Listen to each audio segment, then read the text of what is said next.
Hare Krishna, Krishna Krishna, Hare Hare, Hare Ram, Ram Ram, Hare Hare.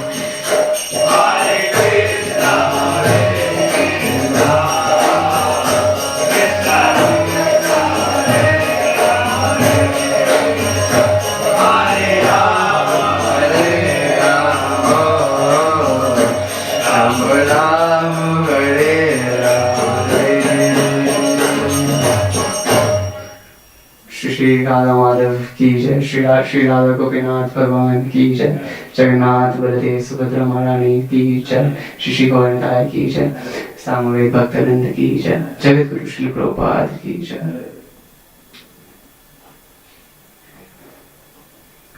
नमो विष्णुपादाय कृष्णपृष्ठाय भूतले श्रीमते भक्तिवेदांत स्वामीति नाम्ने नमस्ते सरस्वती देवे गौरवाणी प्रचारिणे निर्विशेष शून्यवादी पाश्चात्य दिष्टारिणे।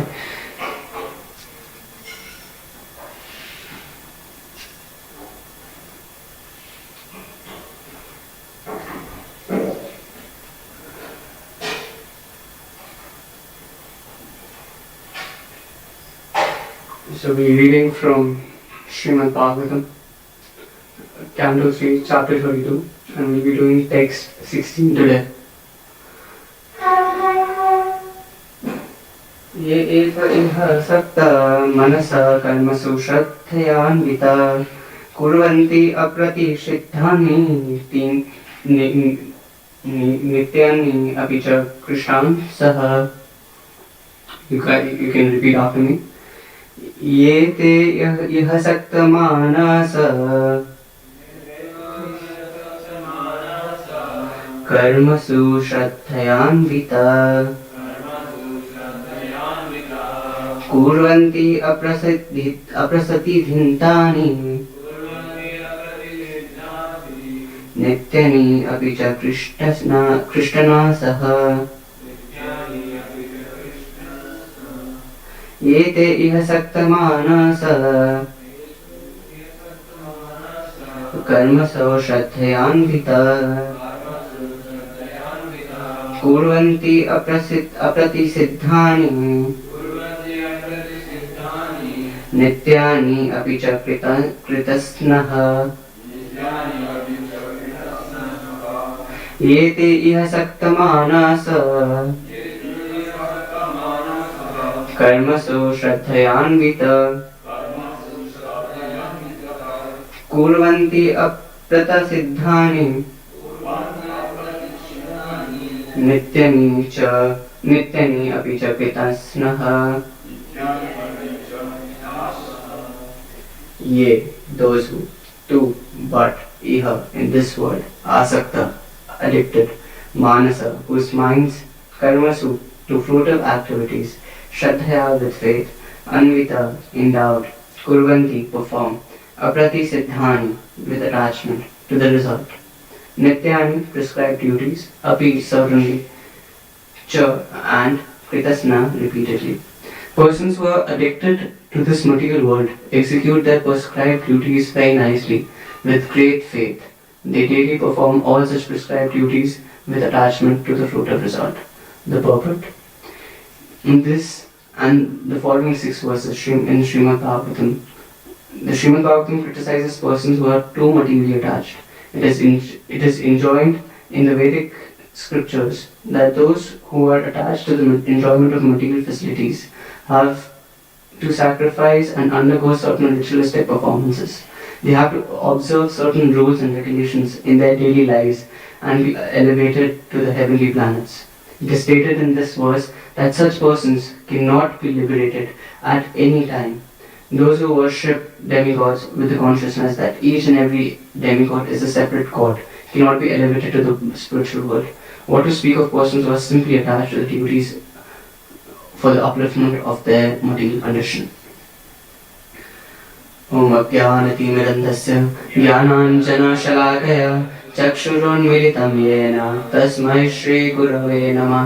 श्रीचैतन्यमनोभीष्टं स्थापितं येन भूतले स्वयं रूप कदा मह्यं ददाति स्वपदान्तिकं।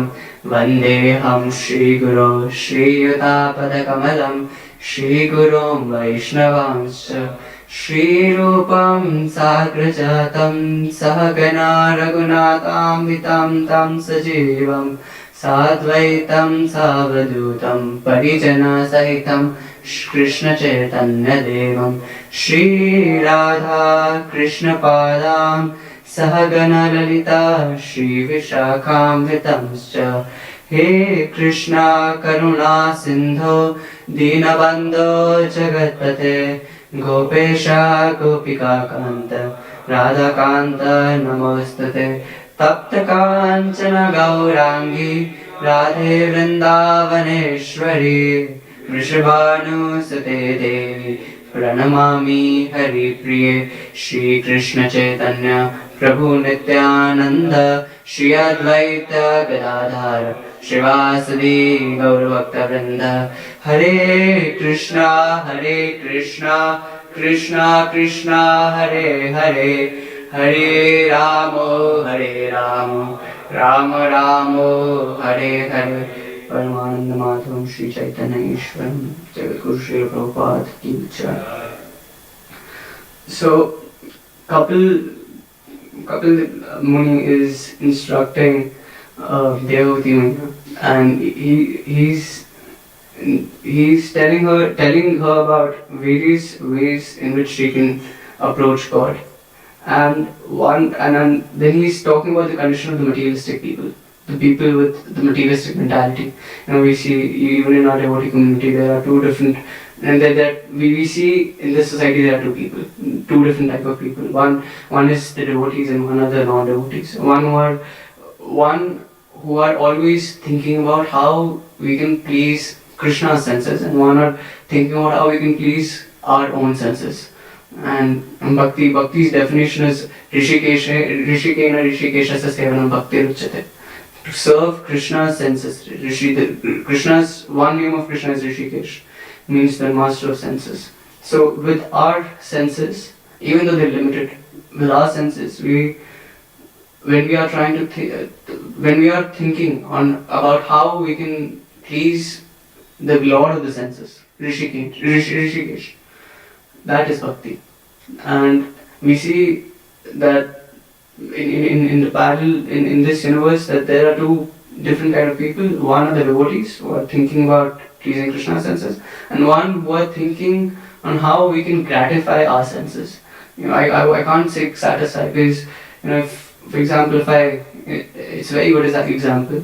If I give you a rasgulla to eat today, if let's say you really craving rasgullas, I give you 4 rasgullas, I give you 7 rasgullas, I give you 8 rasgullas, depending on your appetite you can eat.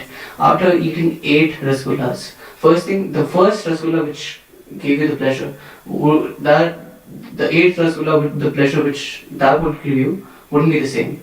So the pleasure in this material world actually deteriorates, where in the spiritual world it actually increases.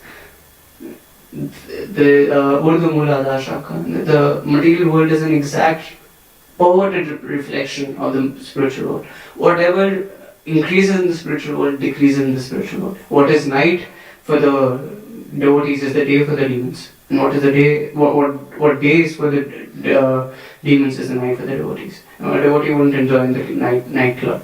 Most of the devotees won't enjoy in the nightclub. They won't vibe to it. But and demons, they might vibe to the kirtan, depending on the purity of the person who's doing the kirtan. But yeah, that's the difference. When you become a devotee, you become selective. It is not that the world doesn't give you pleasure. It is just that a different set of things give you pleasure. Early, before coming to bhakti, going to the restaurant, having forbidden food, having forbidden drinks, dancing in the nightclub would give you pleasure. But now, keeping ekadashi, keeping association of devotees, eating prasad, and chanting the holy names, singing, dancing, and the kirtan would give you pleasure. So it's not that it's not that the process of bhakti makes you very, in Hindi you call it niras, very, very drained. It is just that it drains you from things which are not good for you. If you ask a mother, if a mother knows that her son has a cavity in his tooth, she won't give him sweets. It doesn't mean that she doesn't love him. She doesn't want him to enjoy the sweets, but she knows that it's not good for him. So similarly, when Krishna says that, get your senses, just like a tortoise, he gets all his senses back, get inert. He's not saying this because he's very narcissistic, or he's wanting that, you just focus on me. He's doing that because he knows if you don't focus on him, you'll get caught by Maya. So that is actually Krishna's mercy. I was reading in Sri Valmiki Ramayana that, whether you praise Ram or whether you don't praise Ram, Ram is equipoised. He doesn't care. But because you will praise Ram, you will get the benefit. You will liberate. You will be able to liberate yourself. So this is very important. So we see that the materialistic people are always trying to think on how we can satisfy our senses. The 8th Rasgulla won't give you the pleasure. The 15th Rasgulla might even give you pain. If I put a gun on your head and say, you have to eat 30 Rasgullas, the first Rasgulla was giving you pain, but the 30th Rasgulla will make you suffer because you can't have it. We were in the spiritual world, and we were seeing the Lord having Chapman Bhog every day. Lord has 56 meals, 56 items. Every 3 hours Yashoda feeds Krishna. You might be in this material world because we were envious of the Lord. So we see the Lord relishing so much, and we say that Krishna, I want to enjoy also. And Krishna says, you enjoy my prasad. I'll give you as much as you can handle. You can't eat as much as I can, because the whole creation is inside Mahavishnu's belly. During the time of creation and during the time of annihilation, everything goes inside Mahavishnu. So the Lord was telling us that you won't be able to handle it, but no, I want to do it. So then the Lord creates this material world where in the spiritual world you were getting cooked food, very nice cooked food, prasad, but you wanted to enjoy separate of Krishna. So you come to the material world. Then you realize, to get food you need to go to the grocery store. To go to the grocery store you need to have some cash in your pocket. So you have to struggle. You have to work. You have to work at a restaurant. You have to do some menial job or whatever, depending on your qualification. You work. You get the groceries. You boil the potatoes. You cut the sabzi and you make the sabzi and then you eat. So that is the struggle. So you see that there's a parallel that how we landed in this material world is that we were envious of Krishna. Krishna was having 56 items, even I want to have it. So that envy caused us to come in this material world and suffer. We are actually suffering here. We're not even fit to do austerities. If someone, one is like Arshi and the other day we are at 12 o'clock, at least me, I'm thinking when will the Paran time on the Arshi come so that I can break my fast. That is the condition of us. And we talk about such great personalities like Kapil Muni and Katwanga Muni. And these munis and these sages were doing austerities for I don't know how many years to get Krishna. So the 15th Rasgulla would give you pain. So similarly, so that is gratifying the senses. If Rasgulla was supposed to satisfy you, you would have been satisfied with one Rasgulla. But next week, if I ask you to take that Rasgulla again, if I ask you that, do you still crave for a Rasgulla? You'll be like, yes, I want a Rasgulla. Why is that? Satisfaction means that once you get it, you are satisfied. Gratification means that you want it, you take it, you so-called get satisfied at that time, but then you again want to get your senses engaged in that same activity. So that is gratifying the senses. So in this material world, in any material activity, no one can get any satisfaction. Only if you follow Rishikena Rishikesha Sasevana Bhakti Ruchyate. Only if you do activities to serve the senses of Krishna can you actually do something in this material life.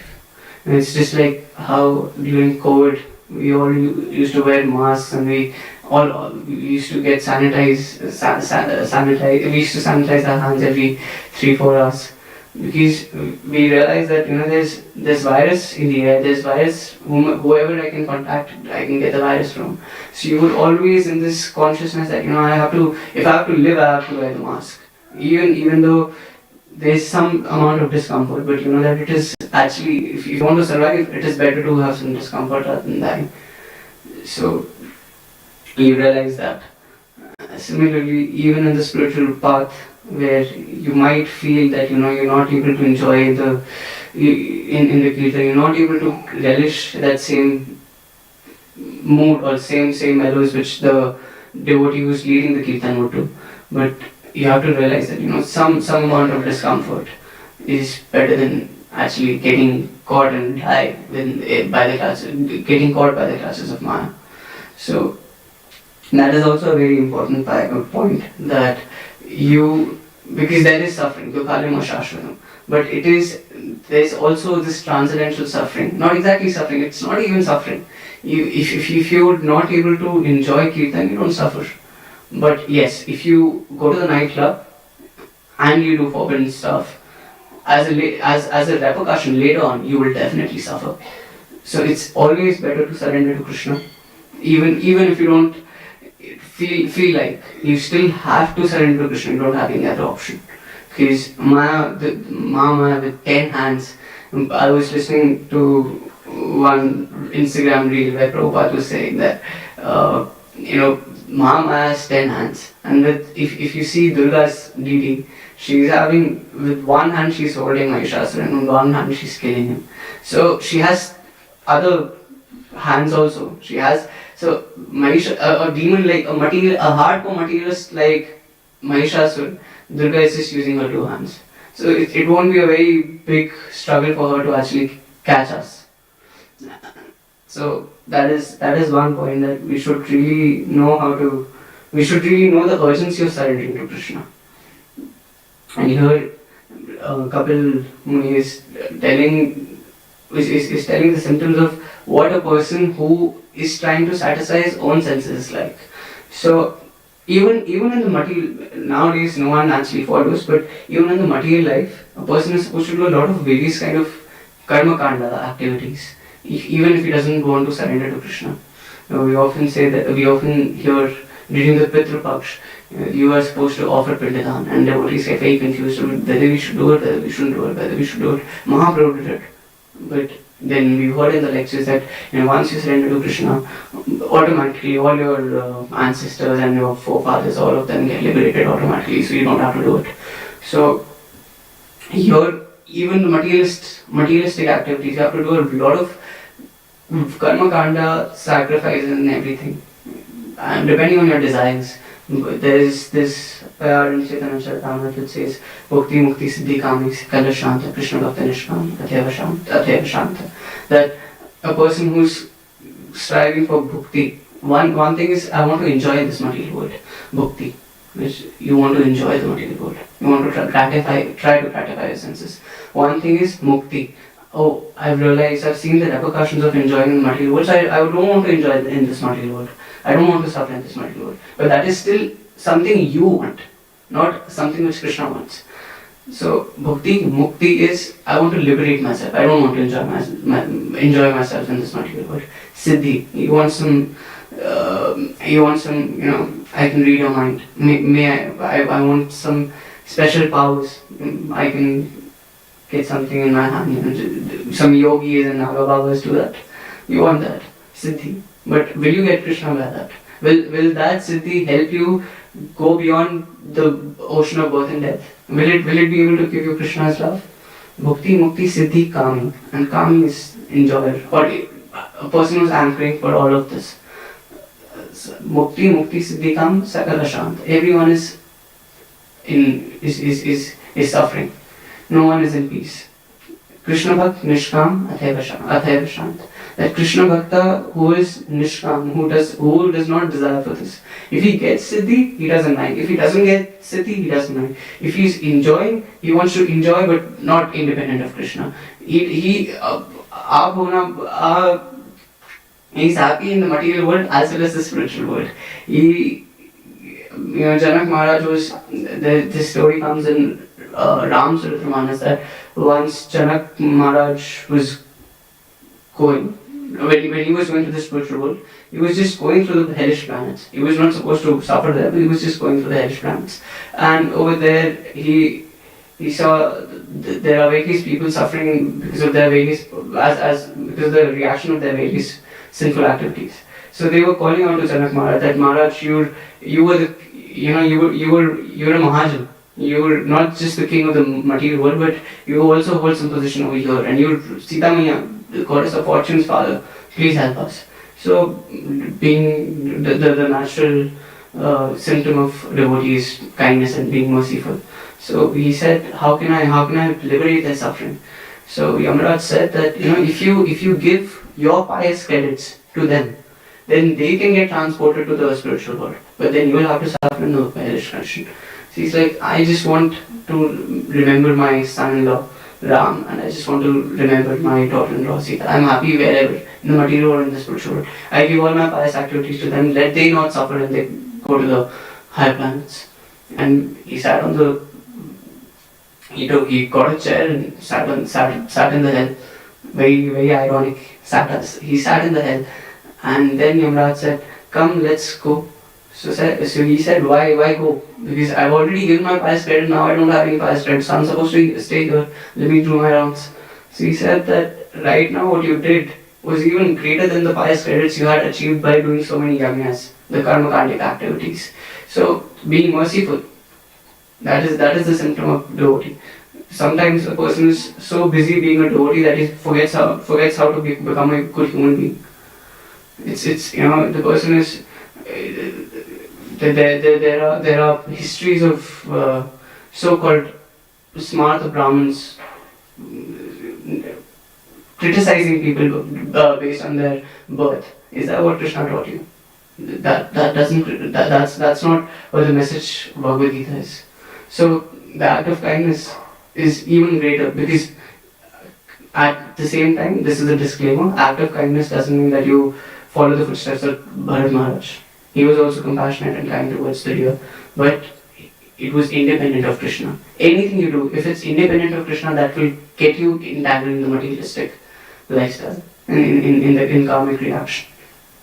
So Janak Maharaj was so merciful, and he was straight away transported to Saket Puri, Lord Ram's eternal abode.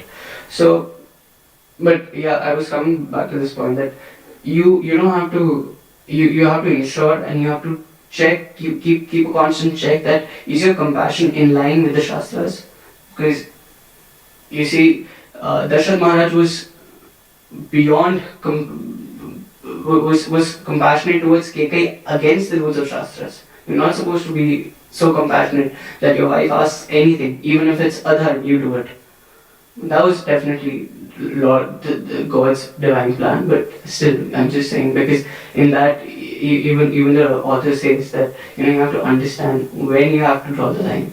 When you have to draw the line between being compassionate in the materialistic sense or being compassionate in the spiritualistic sense. So, yes, so the persons who are too addicted to the material world, it's like the spiritual life is so easy that when you put a bindi, if you're trying to put tilak or if you're trying to put a bindi on your forehead, and if you're having a mirror, your reflection will automatically have the bindi and tilak, whatever you put. It's not that you put the bindi on the mirror and you will get the tilak. No, it doesn't work like that. So, Rishikena Rishikesha Sasevana Bhakti Ruchate, that when you satisfy Krishna, your senses automatically get satisfied.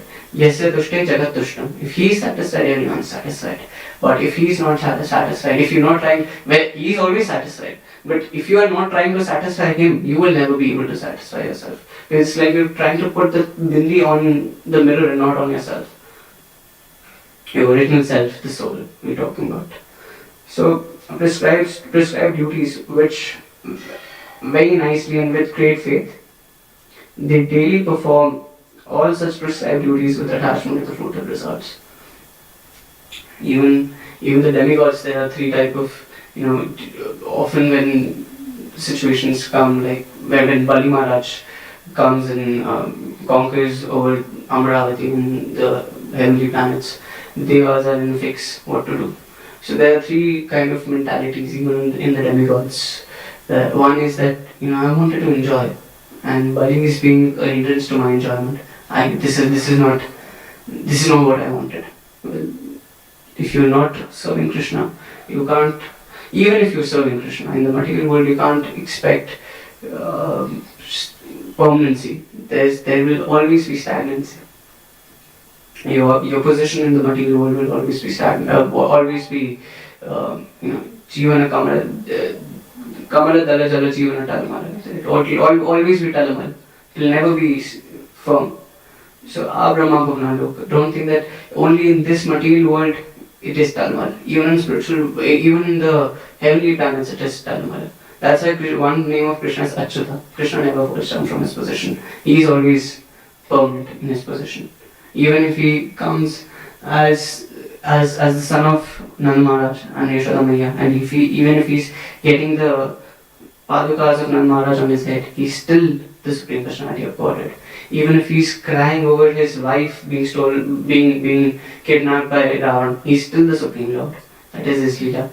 You can't say, suffering is my Leela. No, that is not by choice. If Ram wanted, he could have just thought, and he could have given 10 brain hemorrhages to Ravana and he would have died there and then. He didn't have to take the help of the monkeys and fight and cross over the ocean and fight. He would have won. He would have done whatever he wanted. He's Swarat. We are not. Tene Brahmaritaya Adhikave, Moyati Surya. The first verse of Srimad Bhagavatam says that he's Swarat. He's independent. He can do whatever he wants. We can't. So, because we are not independent, we have to perform certain daily activities. Even we see that when we are disconnected from the spiritual world, to survive in the material world, we have to perform our daily activities. We have to get up, we have to shower, we have to go to the work, we have to listen to the boss, we have to do things even which we don't like. But in the spiritual world, you never hear of things. Gopi. The Gopi is thinking, no, I don't feel like serving Krishna today. I don't want to serve Krishna. There's never a condition like that. In the spiritual world, everyone always wants to engage in the service of Krishna. But in the material world, I never feel like going to the place where I work. I really hate it. But still, to survive, I have to do that. So that is the cause. That is the symptom of leaving the arms of Krishna and going in the arms of Maya. So daily activities here, they are described as karma kanda activities. We see that even atheists in Hinduism, they won't care for any puja, but Lakshmi puja everyone will do. Because everyone wants Lakshmi. If Lakshmi is the goddess of fortune, I've seen so many friends of mine who are hardcore atheists, but when their family does Lakshmi Puja on Diwali, they are sitting there, they're even singing the Aarti. There's hankering for materialistic sense enjoyments. So no one forgets Lakshmi, but I was listening to a lecture by Shiven Prabhu where he was saying that Lakshmi's elder brother is actually the poison, because younger brother is poison, because after Lakshmi, what came was poison. And as a protective brother, if anyone tries to manhandle, or if someone tries to exploit his sister, being the protective brother, he'll go and he'll dissolve poison in the person's life. Poison here is referred to as Maya. So anyone who's wanting Lakshmi without Narayan, the protective brother will go in his life and do his work, as he'll keep his dharma of being the younger brother. So you don't want Lakshmi without Narayan. And when you serve Narayan, and Lakshmi is a very chaste woman. Wherever Narayan goes, she can't live even for a moment without Narayan. Wherever Narayan goes, Lakshmi follows. Even the Gopi Giti, see the first verse, Jayati Devi Kam Janmana Praja Sharad Indira. Sharad Indira. Lakshmi was there serving Krishna. Lakshmi, it's so glorious, the mood of Vrindavan, that Lakshmi, who is the goddess of fortune, is who gives benedictions, is eating khichdi without salt, and day and night she's doing austerities just so that she can get inside Vrindavan. In Belwan there's this Lakshmi temple where it is said that she's performing penances because she was so enchanted by Krishna's Venu Madhuri that she wanted to go and partake in rasa dance. But she cannot leave this opulent, till the time you can't leave this opulence of Vaikuntha, you can't enter the conjugal pastimes of Radha and Krishna. So she's still doing penances over there. So if you plan on getting Lakshmi without Narayan, you get Vish. And if you plan on getting Narayan, you automatically get Lakshmi. It's like when you're making paneer, you don't have to do any extra effort to get the water out. The water the residue is like the immediate symptom, and that counts. And how can you get Narayan? Because I won't focus more on what materialistic activities. I'm not talking about the Soma Yagya or the Ashwamedh Yagya or the Rajasuri Yagya people are doing.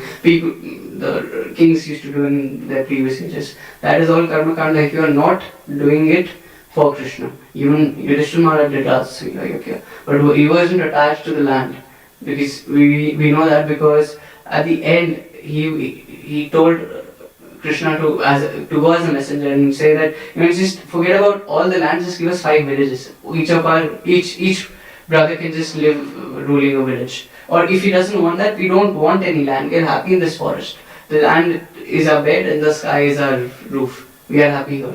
But Krishna had a plan.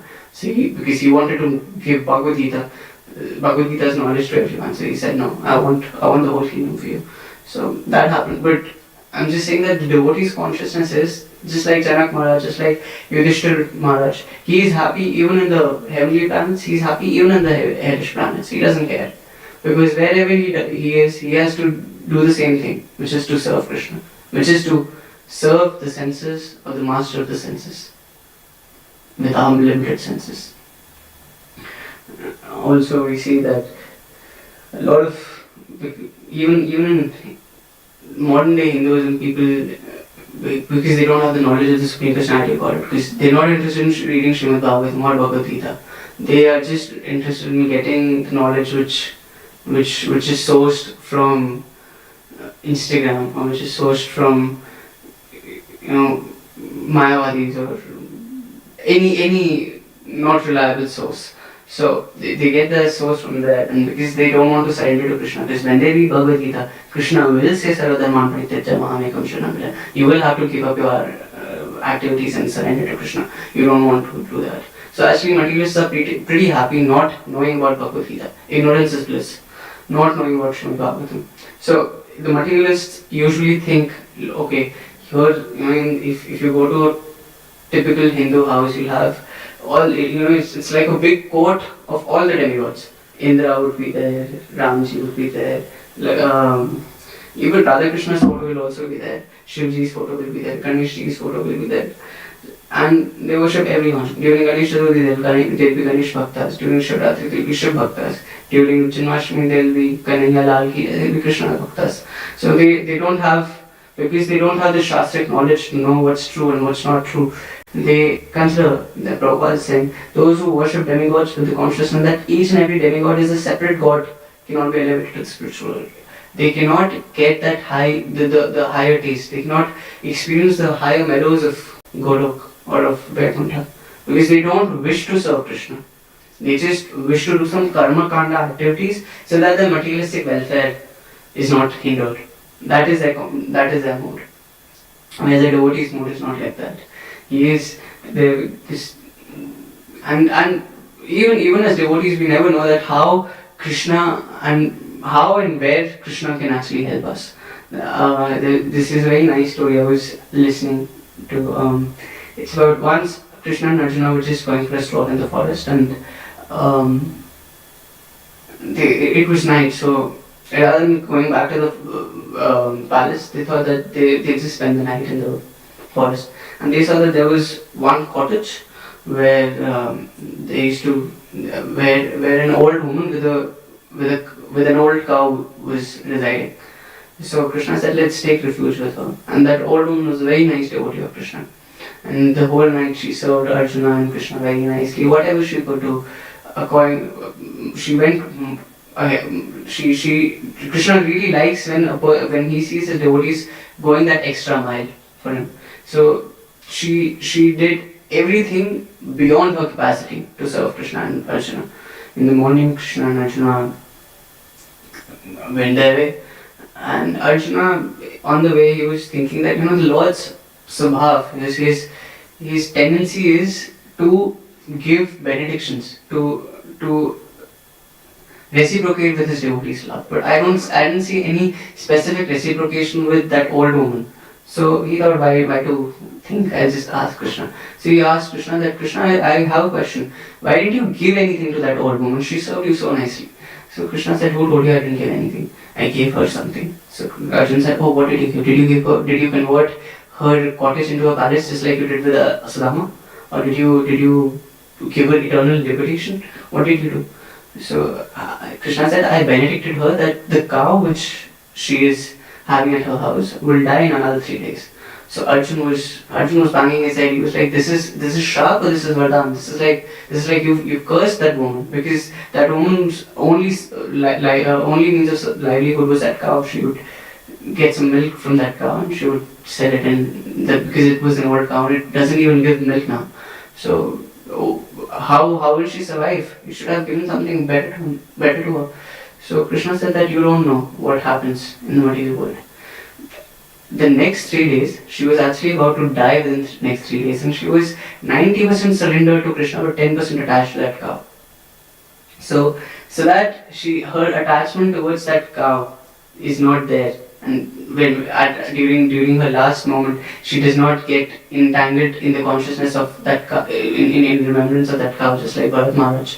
I've given her this benediction that her cow will die within 3 days, and next 5 days she will die. And when she'll die, I'll call her to my own abode. So the Lord helps in mysterious ways. We've always heard this, but it is actually there, because even when Prabhupada went to one devotee's house, and that devotee was very attached to a cat. She had a pet cat. Next 3 days the cat died. And she was thinking, what happened? I served my Guru Maharaj and this calamity happened. But then when she inquired with the senior devotees told her that you were so devoted to your Guru Maharaj, you were so devoted to your deities, but at the same time you were wasting your time with the cat. So it happened. Krishna helped you. Anyway, Mrityu Sarva Ajastha, as death, Krishna takes everything away. But he is just giving you a chance to and facilities to better serve him.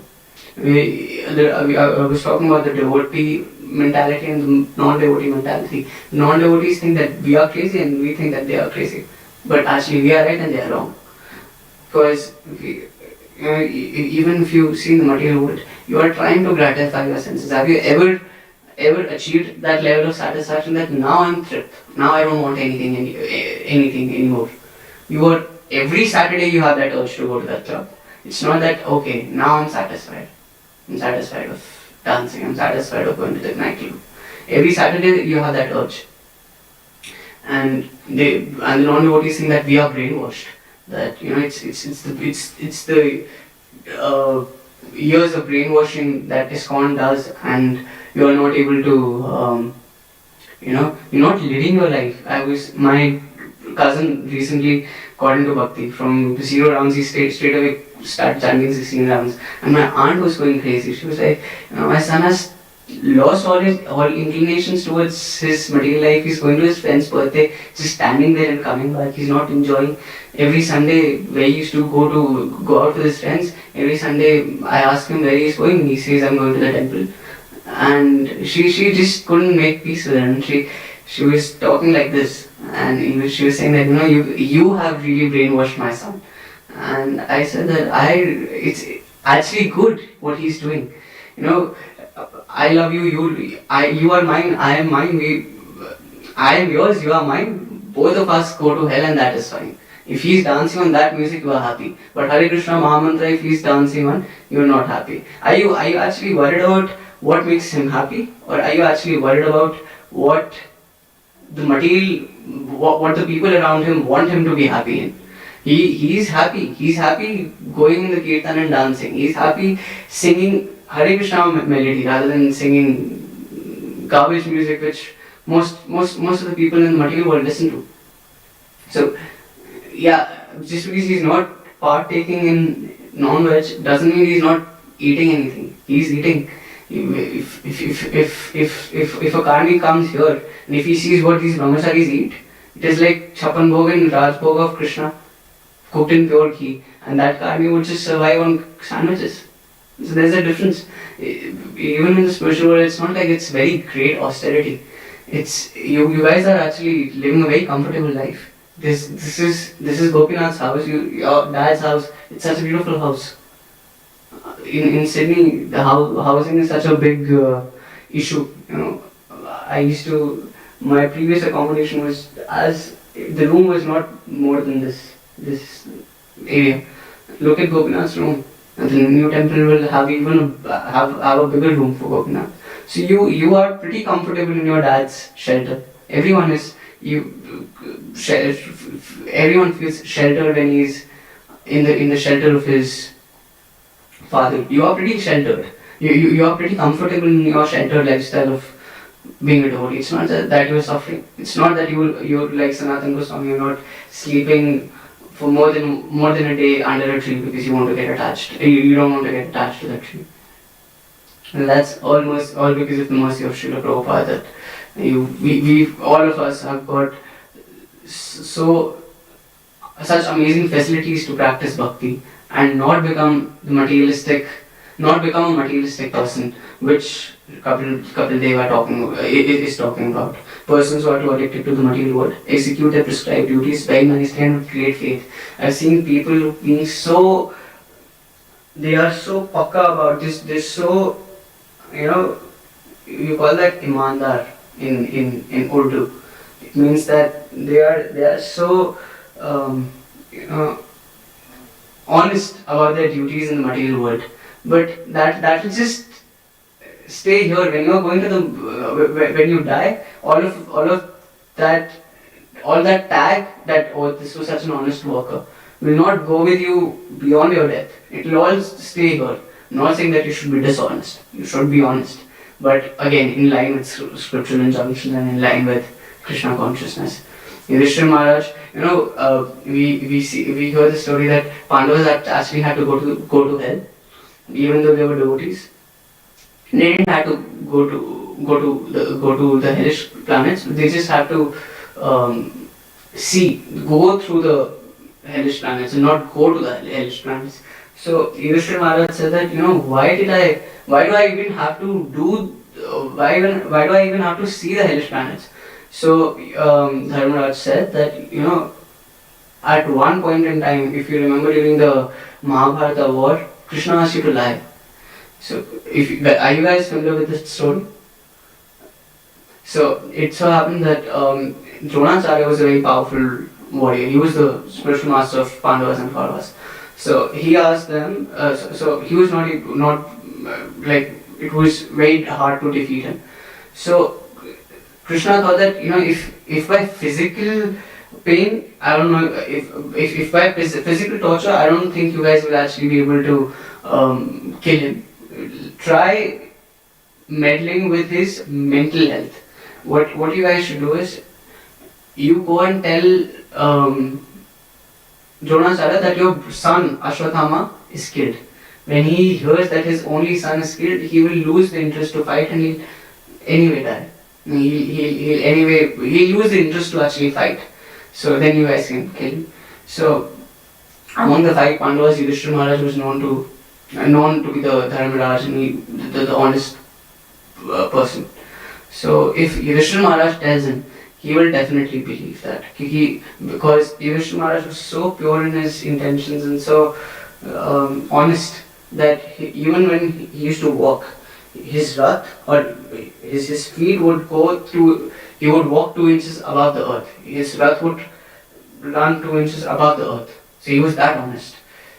So if Yudhishthira Maharaj goes to Dronacharya and tells him that Ashwathama is killed, then he'll trust Yudhishthira Maharaj without a doubt, and then he'll lose the inspiration effect. So Yudhishthira Maharaj said that I can't lie, I won't lie. The Supreme Lord is asking him to lie.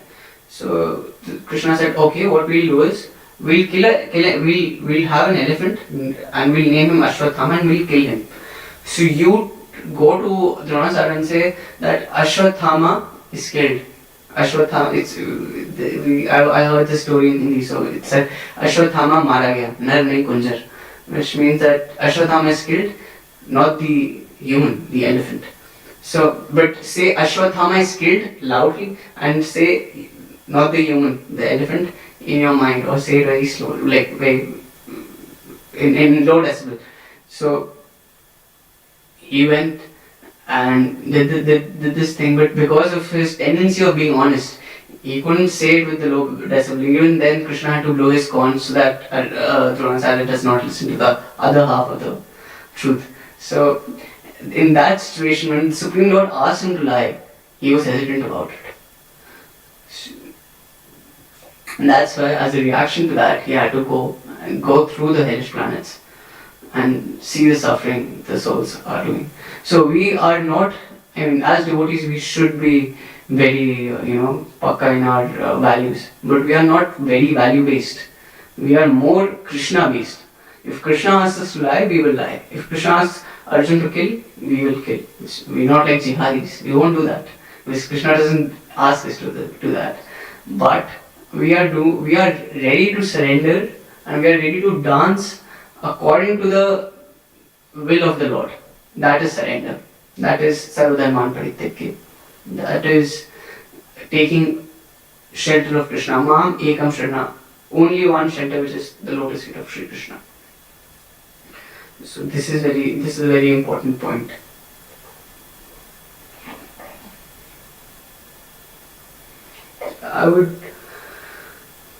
There are some Vraj pastimes like Madhu Mangal was asked to lie. That it so happened that once Krishna wanted to steal butter, and he said, Madhu Mangal is a Brahmin. So Krishna goes to Madhu Mangal and you're a Brahmin. Give me benedictions. So he said, what do you need benedictions for? I'm going to steal. I need some empowerment from you. So when I go and steal butter, I need some empowerment. What better candidate to empower me than a Brahmana? So you're a Brahmana, you benedict me. So Madhu Mangal said that no, I'm not like you cowherd boys. I'm like a Brahmana. I do my yajnas, and as Purohit I get my dakshina and I get butter from there. I don't have to steal like you guys, you cowherd boys, you Vaishya clan. So Krishna just dragged Madhu Mangal with his shikha and said, I know how big a Brahmana you are. The belly, the big belly you have, with all that butter I stuff your belly with, that shows how big a Brahmana you are. So just come with me. And Madhu Mangal, Krishna just drags Madhu Mangal and he engages him in his butter stealing pastimes. So over here also, Madhu Mangal is trying to be that idealistic Brahmana, but all his idealism just fades in front of Krishna. We should be ready to go as per the orders of Krishna. Vraj, we say that Vraja Bhakti or Vraj Dham. Vraj means to constantly move according to the will of Krishna.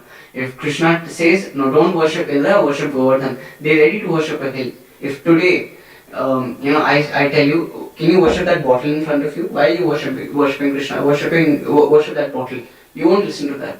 It's as bizarre as a concept. If now we know that Govardhan is actually Vishnu. He's Krishna. He's not different from Krishna. But then people they were so madly in love with Krishna that if Krishna says go worship this hill, they'll say okay, take all this paraphernalia which we were using in Indra Yajna, we'll use it in Govardhan Puja. That is the amount of love they have. That love even conquers. That love conquers Krishna's heart, and we know Mother Yashoda's love, the Amudra pastime is going on. No one can bind Krishna, the Supreme Personality of Godhead.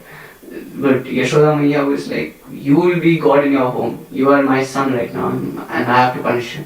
And something which never happened in before ever in the creation happened. Yashoda Maiya was able to catch Krishna and bind him with her love. But how can we devotees bind Krishna in our heart? There's a very beautiful shloka in Shivan Prabhu. It says, Vayam tu nahi viprayatma uttam shloka vikrame yat shunvatam rasa jnanam swadu swadu pade pade. Which it says that a devotee is never exhausted by listening to the glories of the Lord. He's always aniyor, swadu swadu pade pade. At every step, he wants to listen to more about Krishna, even though if it's coming from the mouth of a sinful speaker like me, but still Hari Katha. Sanatana Goswami was when he was serving the Abdullah Santani Shah, when he was serving the Muslim tyrant. During that region, there weren't a lot of pure devotees who could just come to Sanatana Goswami and sing Srimad Bhagavatam. There were a lot of professional singers, reciters. Professional reciters don't really care about bhakti, but they're more concerned about the dakshina which comes after Srimad Bhagavatam class. So they would go and they would do Bhagavatam class because Sanatana Goswami had that urge. He told that Muslim tyrant that I'm unwell for a few days. So I'm on a vacation. I'm taking sick leave. So during that sick leave, he was sick because he was not getting the sufficient nourishment of Srimad Bhagavatam.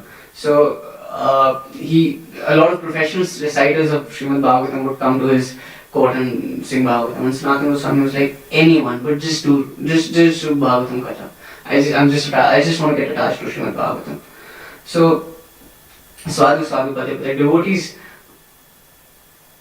are just they just want to listen about Krishna more and more. This again comes with a disclaimer because there's one more shloka in Bhagavatam which says that the translation of that shloka is that even though Srimad Bhagavatam is as sweet and as pure as the sweet milk, if you listen from a mouth of a non-devotee, if you listen, for example, if you listen Srimad Bhagavatam from the lips of a Mayavadi, let's say, you won't get that same rasa, you won't get that same conclusion, you won't land up to that same conclusion. So if you listen through the lips of a non-devotee, it's like that sweet milk was touched by the lips or by the fangs of a venomous snake. And it is advised in the scriptures that we shouldn't pay heed to that. We shouldn't listen to that.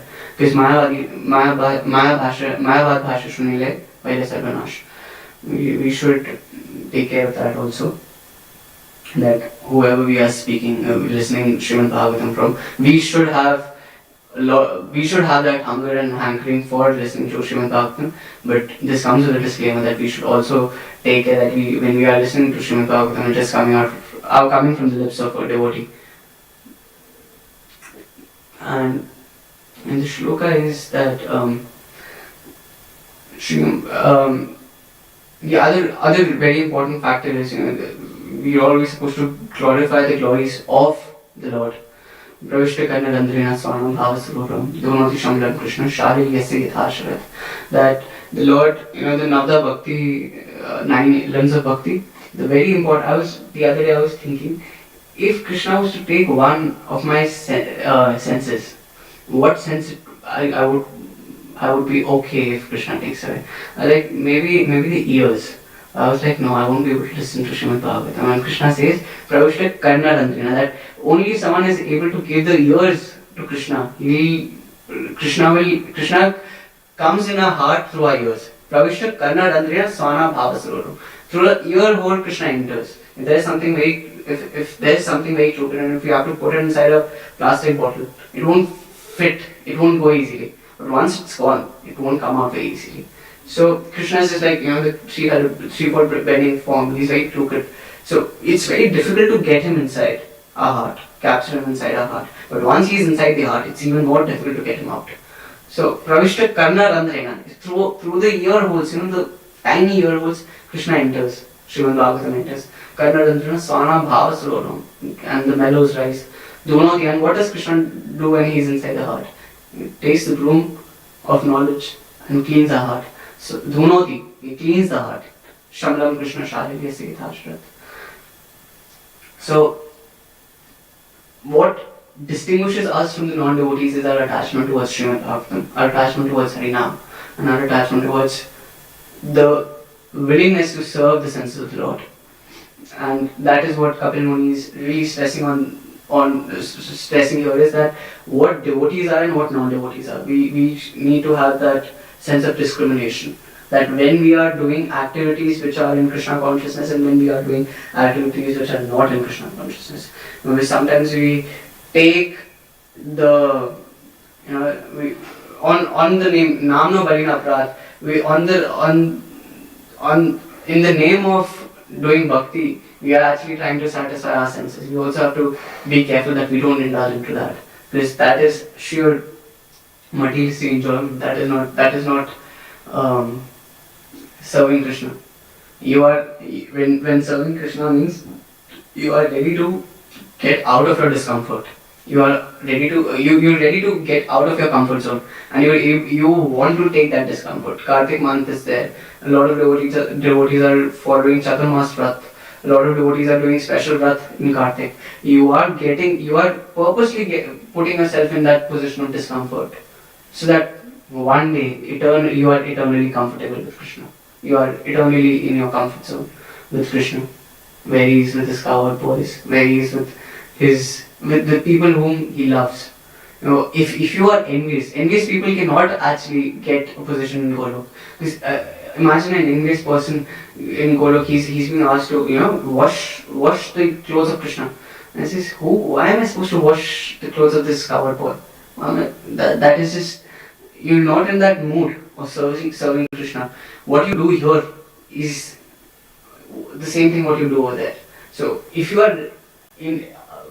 are willing to do service towards Krishna, for Krishna in a menial way, in a humble way, then it means that you will be happy in the spiritual world, because you are developing that service attitude over here. You are serving Shiven Prabhupada, you are serving your Guru Maharaj, and you are getting to that mood. So in the spiritual world, you don't have any ego clashes or any ego problems with pure devotees. I was listening to a very nice lecture where they were saying that you better be very careful about your Vaishnava relations, because the same batch when it goes into in the spiritual world, if you're not able to have harmony over here, you won't have harmony over there. So the same batch of devotees, the Prabhupada's third generation disciples, if we are able to make that cut and if we are able to go back to the spiritual world, and if we are not in harmony, then there's going to be a problem in the spiritual world also, and we don't want that. We don't want to disturb Krishna's flute playing pastimes by our big constant bickering, because we are not able to be in harmony. So we are able to give up everything, but we're not able to give up grudges against each other. That's not what we want. So that is also a very important point. I think we should stop here now. Any questions, comments, suggestions? Review.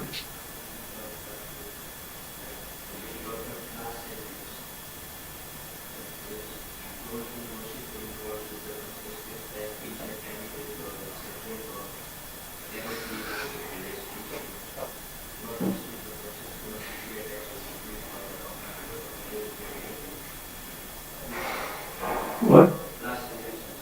Yeah, so I always told you that in Hindus, some smarta Hindu families, they worship Shivji during Shivratri, and they say, okay, Shivji is the Supreme Lord, and during Ganesh Chaturthi they become Ganesha's devotees, and they say, we are Ganesh Bhaktas. During Janmashtami they are Krishna Bhaktas, during Navratri Mata ki Navratri, Navratri Durga Bhaktas. So they don't really have that spiritual knowledge to realize what the actual sense of the scriptures is, who the Supreme Lord is. And that's why they consider all demigods to be the Supreme Lord, according to their whims and fancies. If you want wealth, go to Lakshmi. If you want education, go to Saraswati. If you want material prosperity, you can ask Shivji. That's their mentality. which we devotees don't indulge into. It's not that we don't respect demigods. It's not that we don't respect Shivji, Durgaji, and Lakshmiji. It's just that we don't recognize them as independent to Krishna. We recognize that Ekla Ishvara Krishna are Sampritte. Only Krishna is the supreme personality of Godhead, and rest everyone is serving Krishna. Lakshmi is serving Vishnu. Shiva is Nimnagana Yatha Ganga Devana Vachita Yatha Vaishnavanam Yatha Shambhu. He is the topmost devotee. He is constantly serving Sankarshan. He's a servant. He's a devotee of Krishna. That doesn't mean that we are undermining his position. Being a servant of Krishna is actually the topmost position we all are hankering for. And that is actually the glories of Shivji. For example, if I tell you, you are greater than your dad, you won't like that appreciation. Because you are not. You would, as a good son, you would always want to be under your dad's, your name, you want that your name should come after your dad, not before your dad. So that is what Shivji would also want, that the glories of my Lord should be there. Ram Eshwaram, that there used to be, and Rameshwaram doesn't mean the Lord of Ram. It means the Lord for whom Ram is his Lord. So here Prabhupada is saying that those people who think that these demigods are individually supreme, it's just because of their poor fund of Vedic knowledge. Does that answer your question?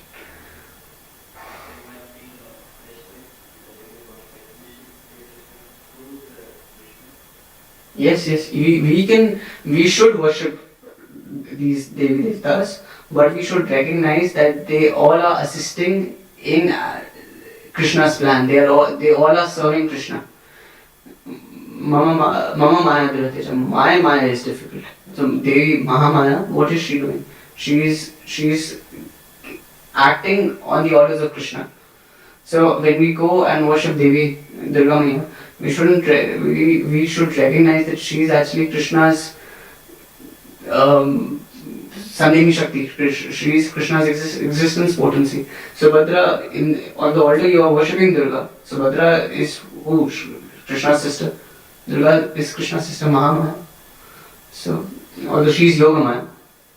So you are worshipping Krishna. You are worshipping Subhadra here also. In Sanatan Goswami would worship Gopeshwar Mahadev. Every day he would take his darshan. There's a very beautiful pranam mantra for Shivji by Vishwanath Chakravarti Thakur. And it was like Gopeshwara Vrajavilasi Kamli Padme Preeti Prayacha Nirupadi Namo Namaste. It goes like Vrindavanavani Pate Jaya Soma Soma Mahule Sanandana Sanatana Naradetya Gopeshwara Vrajavilasi Yukangi Padme Preeti Prayacha Nirupadi Namo Namaste. He's asking, even when he's serving, worshipping Shivji, he's worshipping Preeti Prayacha Nirupadi Namo Yukangi Padme. And on the lotus feet of the divine couple I want service. So he's telling Shivji that you're the topmost devotee, you are serving Radha Krishna. I'm serving you, I'm worshipping you so that you give me blessings so that I'm able to serve the divine couple.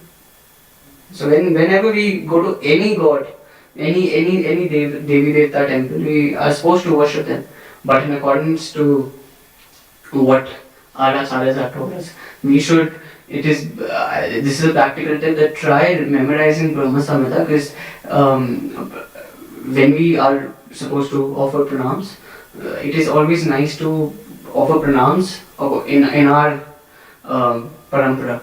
So Brahma Samhita has a lot of pranam mantras for Durga Ma, Shivji. That Brahma Samhita shloka, Shambhu, I'm forgetting the shloka right now, but it is like pranam mantra for Shivji. You can offer these pranam mantras where the position Govindam Adi Purusham, where the position of Krishna is being highlighted, and how that god or that demigod is serving, is acting in service in Krishna's Krishna's plan. So that is nice. When you read Brahma Samhita, you'll the translations, that this pranam mantra you can use for Durga Maya, This Pranamatra you can use for Shivji. Even for Ganeshji there is a Pranamatra that because Narsimdev keeps his lotus feet on the top of Ganesha's head. There's a Timuli flower which sprouts out of Ganesha's head, and on that Narsimdev keeps his lotus feet, and that's why he gets the potency of actually vanquishing. He's the obstacle remover. Ganesh is the obstacle remover. So he gets that potency from because he's been blessed by the Lord's lotus feet. So we are supposed to worship demigods, but in accordance to our line and not independent of Krishna. Oftentimes I see that devotees become very critical and very offensive towards these other deities. They are pure devotees. Right now, if you see devotees you offer Panchang or Danvat Nams, then why not to these elevated devotees? Definitely, they are very beautiful. They're very beautifully serving Krishna in their ways. Any other questions? Comments? Okay. Thank you so much for listening and surviving through this class. Brother Shiven Prabhu ki jai. Please pray for me and bless me that I'm able to get better in my service towards Krishna. Jai Guru Shri Prabhupada ki jai.